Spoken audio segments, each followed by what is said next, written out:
that's going to turn off, but we'll be good.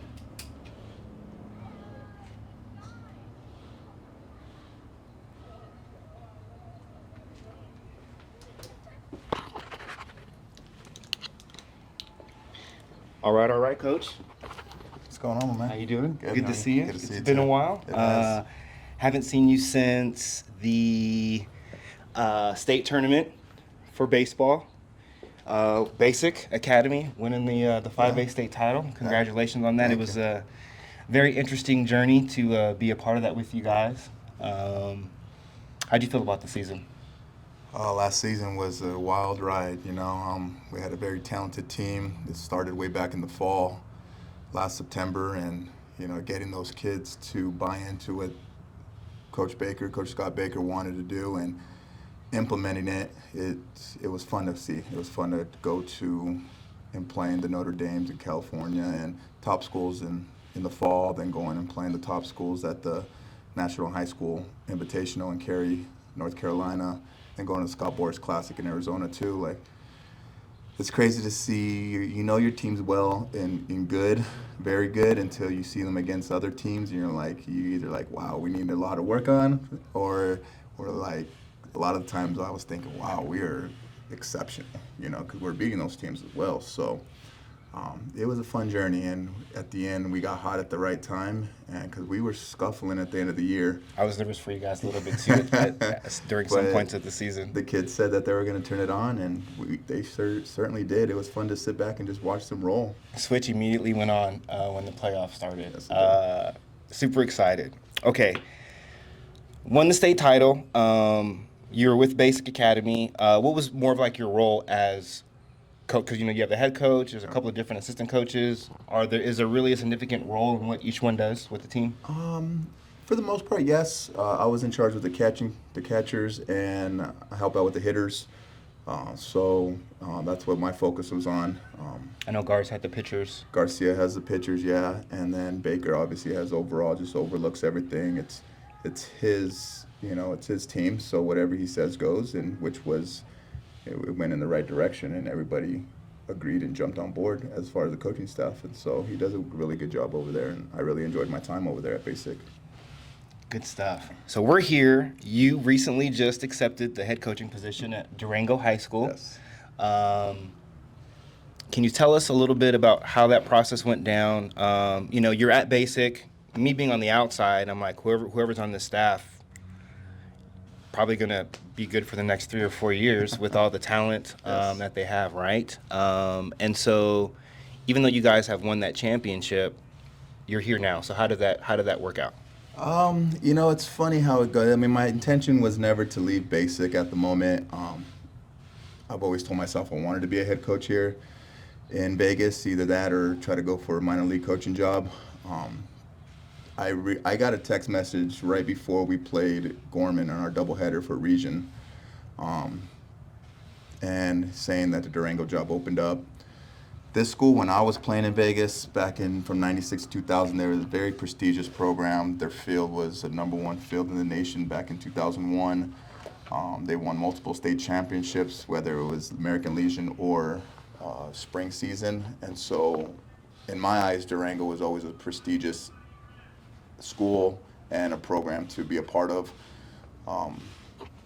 So when I got that text message, I was kind of like, I don't know. I'm happy where I'm at. You know, I'm enjoying this whole process of winning, going experience in different places, as far as like the talented tournaments. And you know, I was talking to my girlfriend at the time, and I was like, you know, could be an opportunity for me to get my foot in the door as a head coach and start running my own program. And she was all for it. So I emailed the assistant principal, told him kind of who I was, what my background was in baseball, my background here in playing baseball in the Valley, and they emailed me back right away. They're like, hey, you know, thank you for, you know, wanting the position and being interested in the position. We can't talk to you right now because you're still in season, but let's set up an appointment for after your state playoffs. And we eventually won state, and so I had that meeting that Monday. It was like a 2.5 hour meeting. It was a really good meeting. Okay. I walked out of there really, really confident. They told me that they were going to reach out to me on Wednesday for a follow-up interview. And then I ended up just getting the job. Like, they called me and offered me the job, and I was like, yeah, absolutely. You know, I was kind of nervous. Because I hadn't, like, it happened so quickly after state that I hadn't had a chance to talk to Baker about it, and I'm a very loyal person, so I didn't want him to feel like I was backstabbing him in any way or whatnot. And so I was kind of nervous when I told him, and he had nothing but praise for me. He was like, you know, Tommy, he was like, I knew I only had you for a certain amount of time. He was like, I'm glad that the time that I did have with you, and I'll do whatever it takes for you to be successful over at Durango. And so it's been quite a journey the last 2 months. I got that call May 27th. I'll always remember that day. Yes, sir. And, okay. And he's been nothing but supportive. Actually, a lot of the coaches in this valley have been nothing but supportive. I got a text message from Garetano over at CSN and Stolte over at UNLV congratulating me for getting the position. So I felt I felt special in a way, like getting into that head coaching fraternity, so to speak, right? Absolutely. And for me, I just felt it was a matter of time. You know, obviously being in Silverado, being my alma mater, like that was a place that I wanted. That was like my dream job. But going back home to going back to my alma mater and being the coach there, that, you know, I had so many great memories winning a state championship there back in 2000. But when I stepped on this field, I was like, this is where I belong. You know, like I got told a long time ago when I was going through community ambulance school that you know, you get hired where you belong, right? And I like so that. When I got hired here and I stepped on the field, I was like, this is where I need to be. This is where I belong. So That's a good feeling, right? Yeah, I'm getting the chills still. And so, I mean, I still pinch myself and say, like, wow, I'm the head coach at Durango High School. But, you know, it's coming along together. It's coming along slowly. We have a lot to work with this field. Just changing the kids, like, whole mentality, right? It's changing the culture, and that's one thing that I preached in my interviews was, you know, we have to change the culture of this team and this program, because we got to get them back to the winning mentality. You know, being a 4A school, we don't have the opportunity to play the basics, the Liberties, the Coronados, the Bishop Gormans. You know, and those are the top teams in the city, and the only time we'll be able to play them is in the fall season or in the summer season. But we play different schools that are, I'm not going to say smaller or less talented, just I guess they are smaller because of the 4A. I think they go by, you know, the size or the records of the schools in the past years. So, you know, my goal is obviously to start winning quickly, and showing the city that, you know, we belong back in that 5A school, you know, and compete with those guys. So that's the goal right now. Okay. You touched on a couple things as far as like the classification of the school. So, you know, I did my school in Texas, high school guy. High school sports in Texas is fantastic, especially football. Unless they've changed it, we've always done the classification by, I think, population of the attendance of that school. Yeah.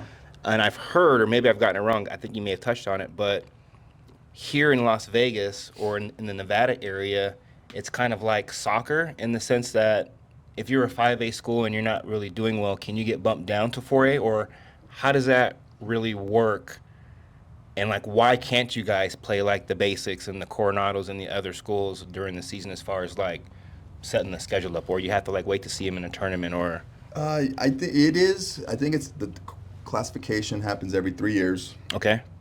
And it's based on, like I mentioned, school record, baseball record. Okay. And so every sport in that school could be different.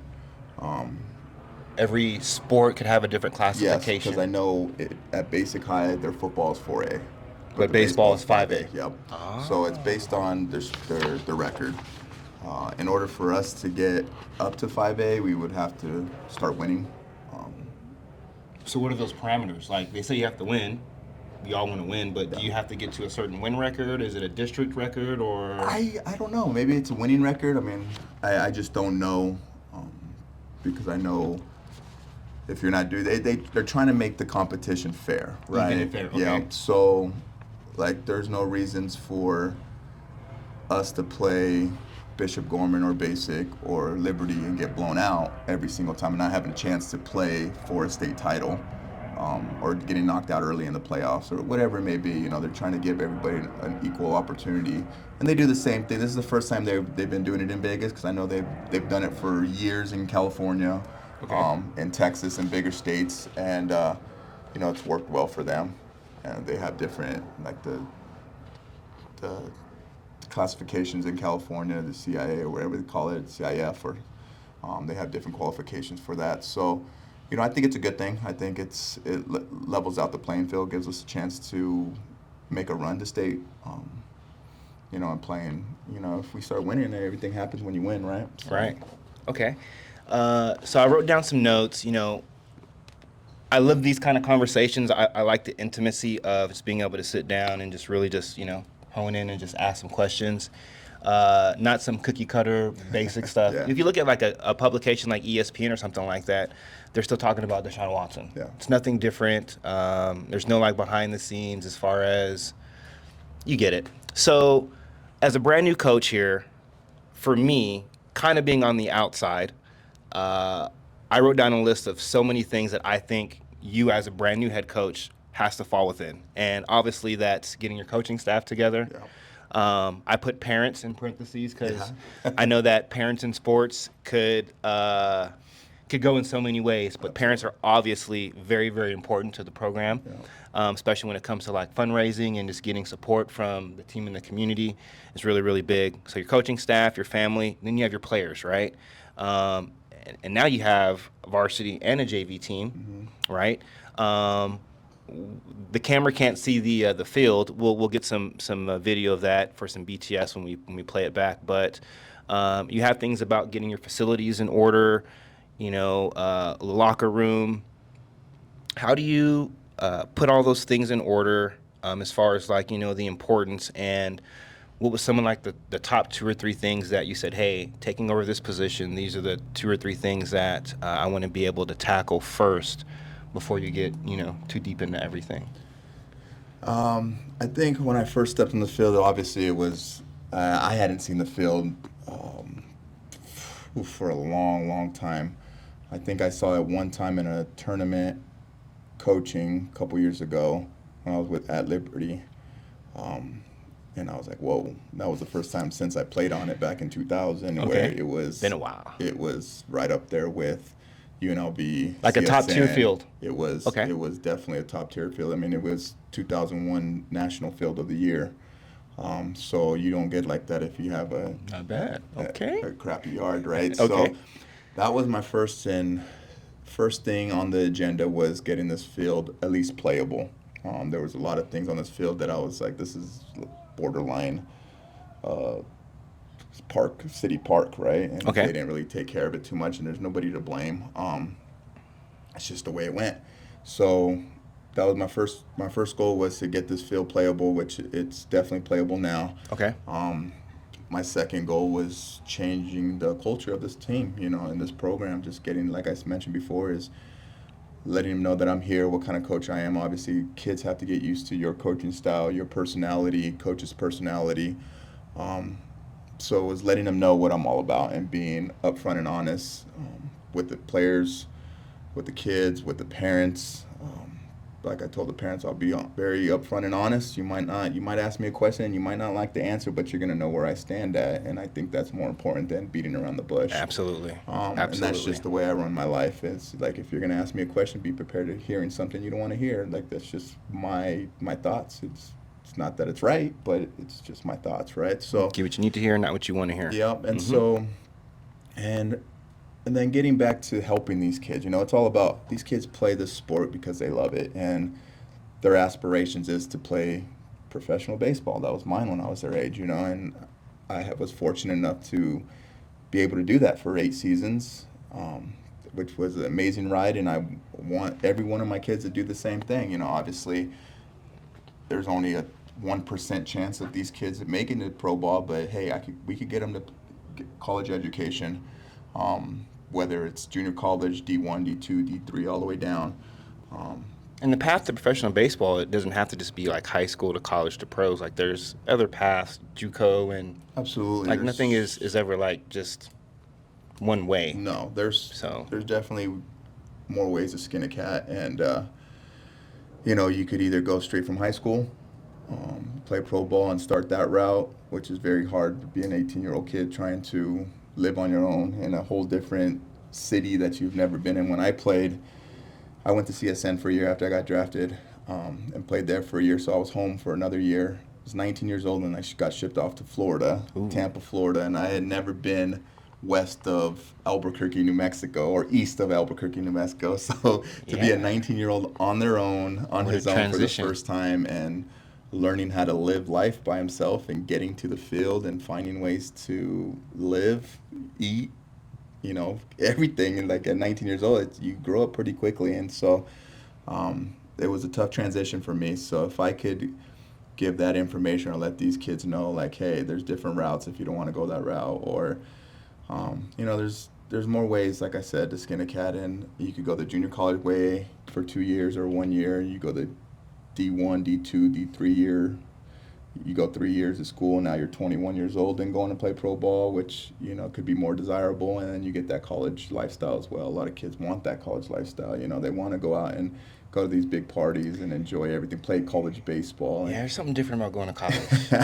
If you get a chance, and I say this especially if you play sports, yes. Obviously going to school just academically, nothing wrong with that, right?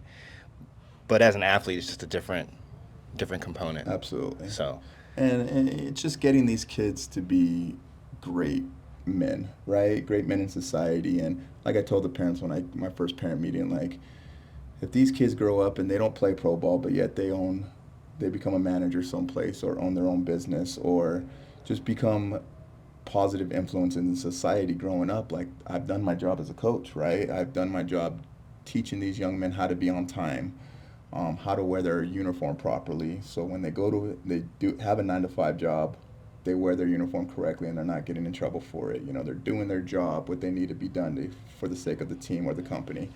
And I think that's what sports does for these young kids, is just gets them in that mindset. Well, if I do my job correctly, it's going to help the team. And a lot of, like I said, 1% of these kids will make it to pro ball. A lot of them, I think, with 10% will even play college ball. And so if I could just get them to that next level and just get a college education or some kind of education, whether they go to trade school after this, who knows? They're becoming a positive influence in society, and that's what it's all about.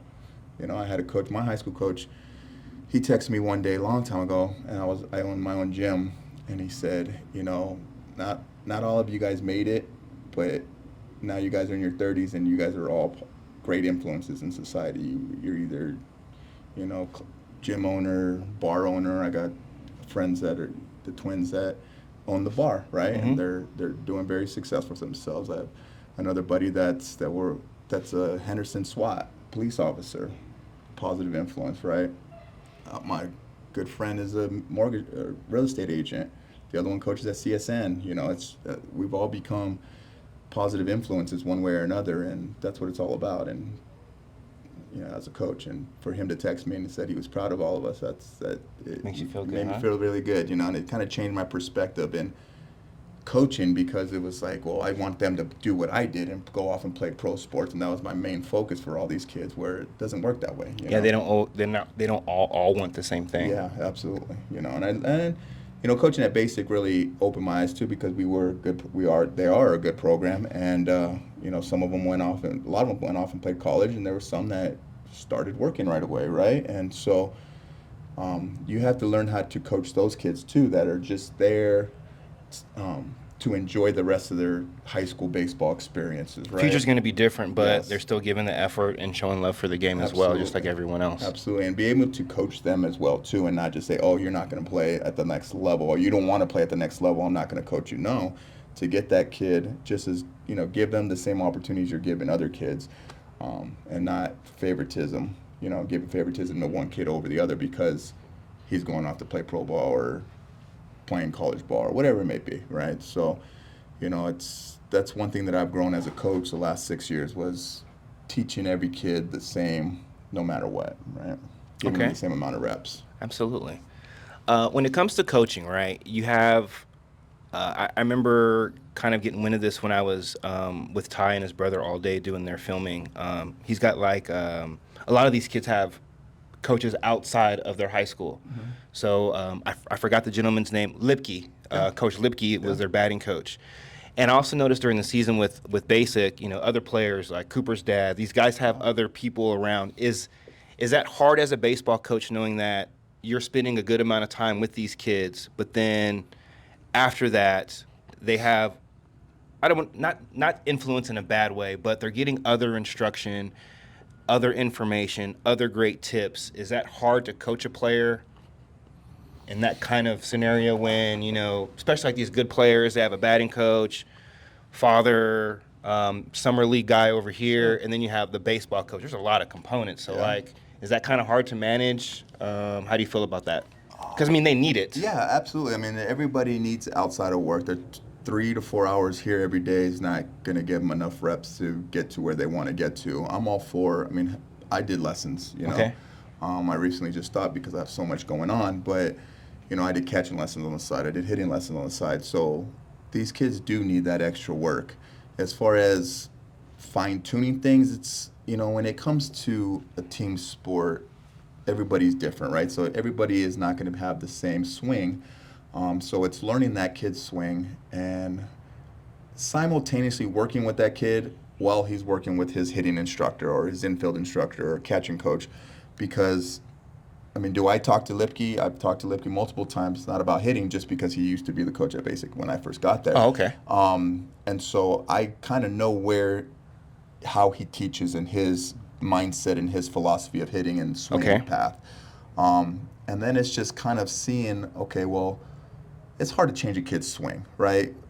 If you look back at my videos when I was in Little League compared to high school videos, pro videos, the swing path doesn't change very much unless you drastically change it. Okay.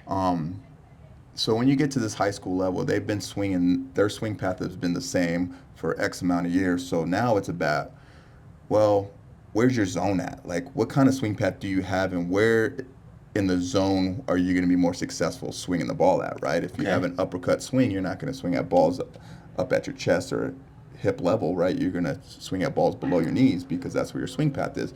So it's all about just the philosophy of it and your mindset and your approach into hitting. Every time you step in the box, this is the ball I'm looking for in this location.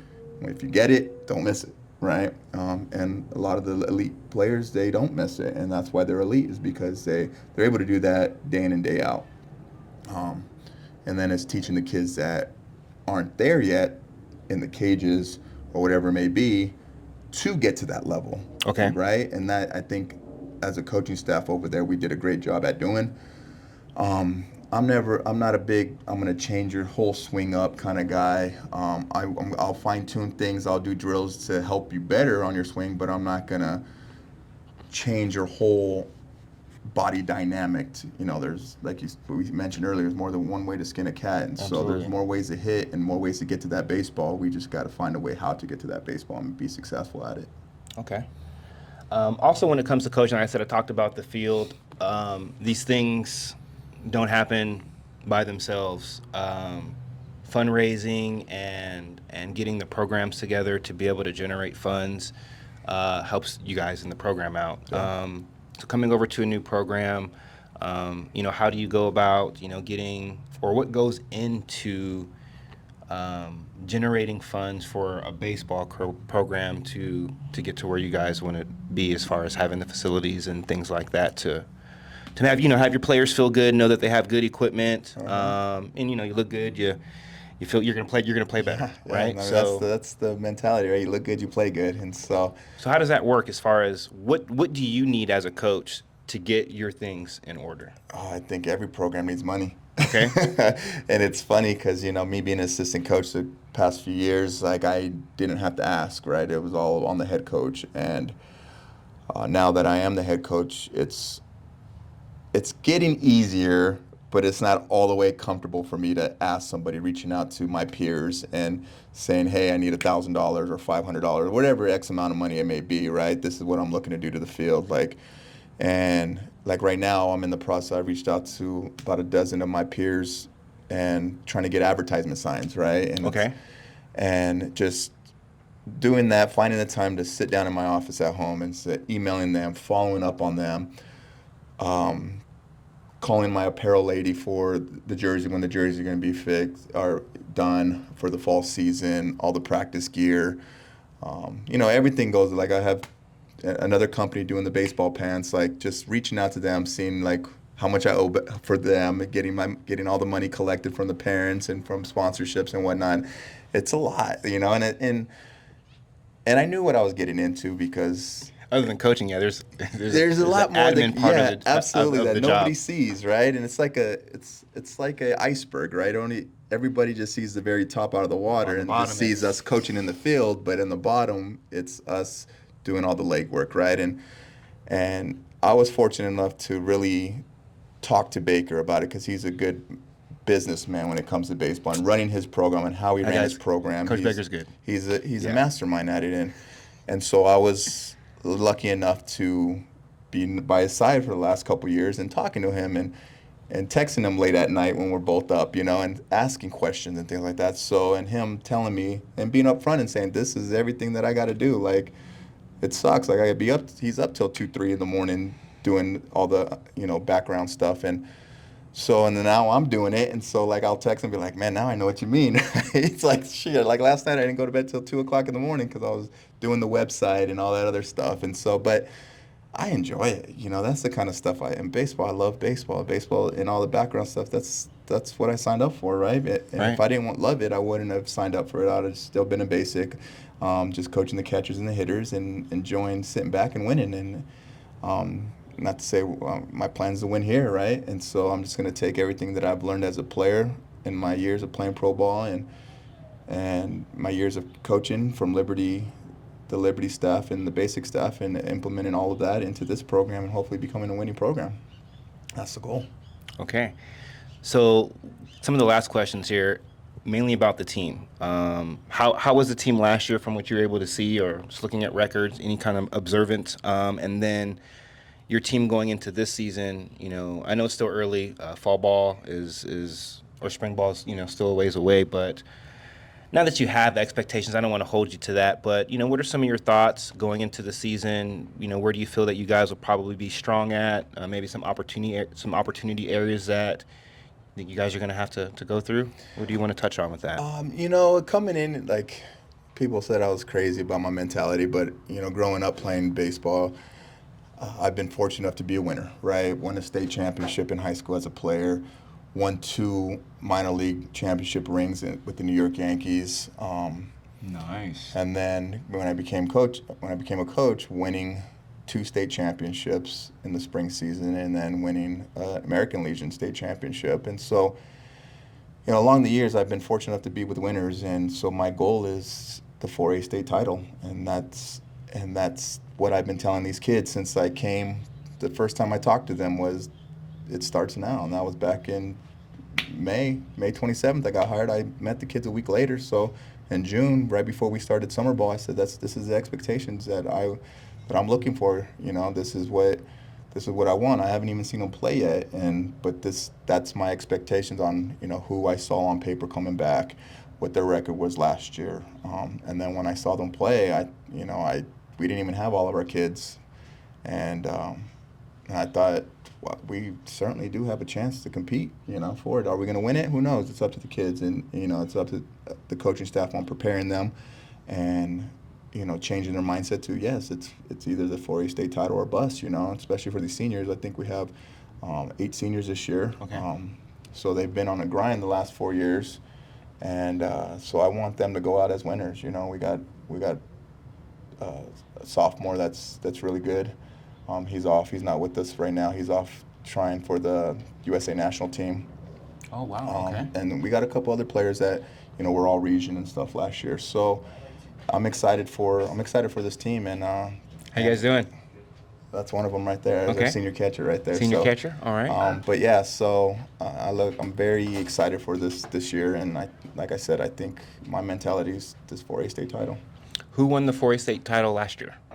Who won the 4-state? Sierra Vista? Shadow Ridge. Shadow Ridge, yep. okay. So that's the team to beat. Sierra Vista is a very good squad. We played them this summer. They're a very good squad too. I mean, there's the lack of talent in the 4A level is there, or it's not. There's not a lack of it, right? There's talent in the 4A level. Okay. We've competed with all of them. We beat most of them. We competed against the 5A schools. I mean, we played DOs this summer. We played Green Valley this summer. We played, who else did we play this summer? Palo Verde this summer. A couple others that I'm drawing a blank on right now. But we competed. We lost, and in my opinion, we lost because we beat ourselves with errors. Okay. And that just might be because we were playing those teams, and the kids were a little intimidated or whatever it may be. You never know what's going on in a kid's mind when they're playing the game, right? Right. And I've had a chance to get their mind right, basically, on like, who cares who we're playing, right? It's like, let's compete. We could compete with anybody. And I think at the end of the year they started believing that, and we ended up beating Green Valley one time this summer, and that's when it clicked for these kids. Like, hey, we can do this. We could beat anybody if we play our game, right? Green Valley, congratulations to them. They won the American Legion State title this year, and that's a big tournament too. It is a big from what tournament. Baker was telling me about it, and how I believe they won it 2017. They won in 2017. They won the World Series out there in Shelby, which that's a very big deal. That's on ESPN. It's actually going on right now. Okay. But yeah, Green Valley made it to the regional tournament after winning state. I don't know who they lost to, but they didn't make it all the way to the World Series. But hey, they had a run, and they had a good squad, and they're coached very well over there. And all you can do is tip your cap to them, and it's a big deal to win an American League State championship. So in the high school level, you'll always remember that. You know what Absolutely. I mean? So. Last question. Last year at Basic, you guys had an incredible schedule as far as being able to play top talent. I remember my first day on the field for summer ball, and I didn't know who they were at the time, but you guys were playing, I believe it was Orange Lutheran, which is one of the top teams in the country, right? Yeah. They did the Boris Classic, which is in Arizona. Yeah. You guys did somewhere in Cary, North Carolina. Yep. Yeah, we did the National High School Invitational. So about, like 16 teams or 8 teams that were invited. Yeah. So for you guys and your team, do you have a plan to play